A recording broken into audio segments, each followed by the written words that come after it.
everyone, today's book review is The Geisha of Gion.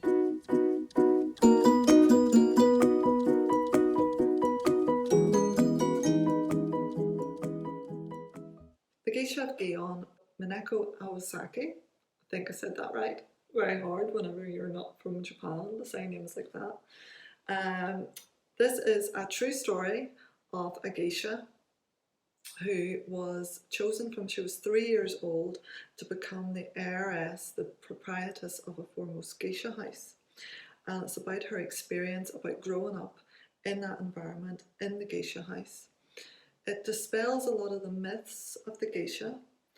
What I find very interesting is that there, apart from like delivery men and things like that, there was no men actually allowed inside the house itself, apart from anyone making deliveries like food, stuff like that.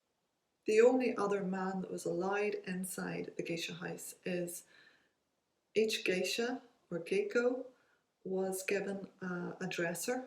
The dressers for the geisha are always men, and they get to know exactly how the kimonos and the clothing and stuff fit the geisha to a T, and they will make sure that everything is absolutely perfect. The attention to detail with regards to their clothing, with regards to their makeup, with regards to their hairstyle, ability to make conversation with almost anyone, to their whole hospitality, their dance, their art skills, their music skills are just fine-tuned to perfection.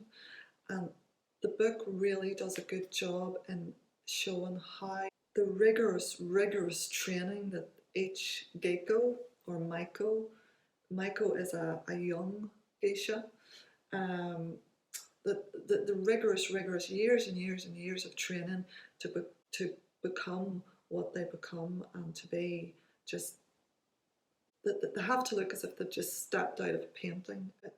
It's absolutely, I find all that in the book absolutely fascinating.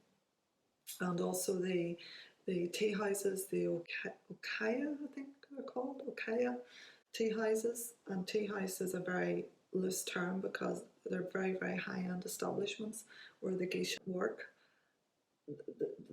Just every single thing is just, the attention to detail is just astounding, and I find all that extremely fascinating and extremely insightful. Now, there's a couple of cons in the book. I find the first third of the book a little bit hard going because it dealt a lot with her early life, with Mineko's childhood and from 3 years old onwards and growing up, and that was fine. What I found a little bit hard to believe was the amount of details she said she remembered from she was 3.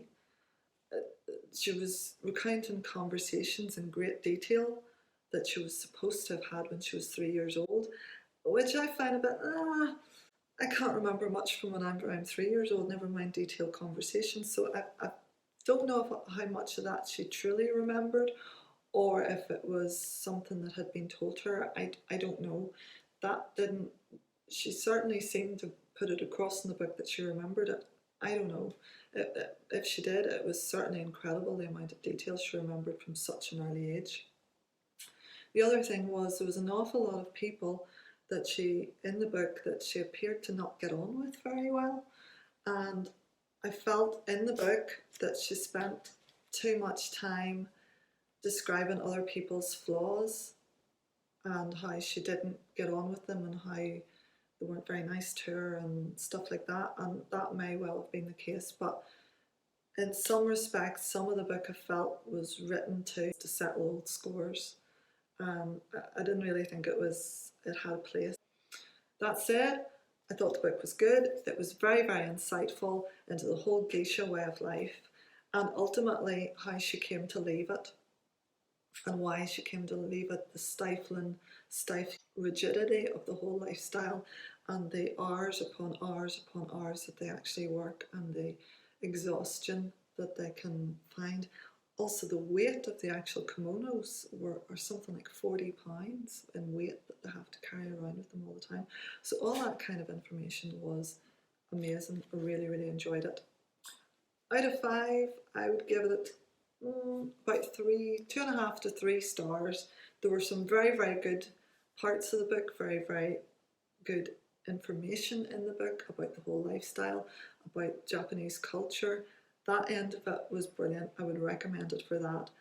But for the early part of her life and for the fact that she did gripe about other people an awful lot, even people very, very high up in society, I just felt it was a wee bit, she was getting her own back a little bit by writing it in the book, so I didn't like that. But I say, all in all, if you want to find out a little bit about the geisha culture, a little bit about Japanese culture, it is well worth a read. I'm going to put up a reading vlog to talk about what I actually accomplished during my November reading, so that'll be coming up next week. But in the meantime, that's the book review. Hope you enjoyed it. Bye for now. Bye.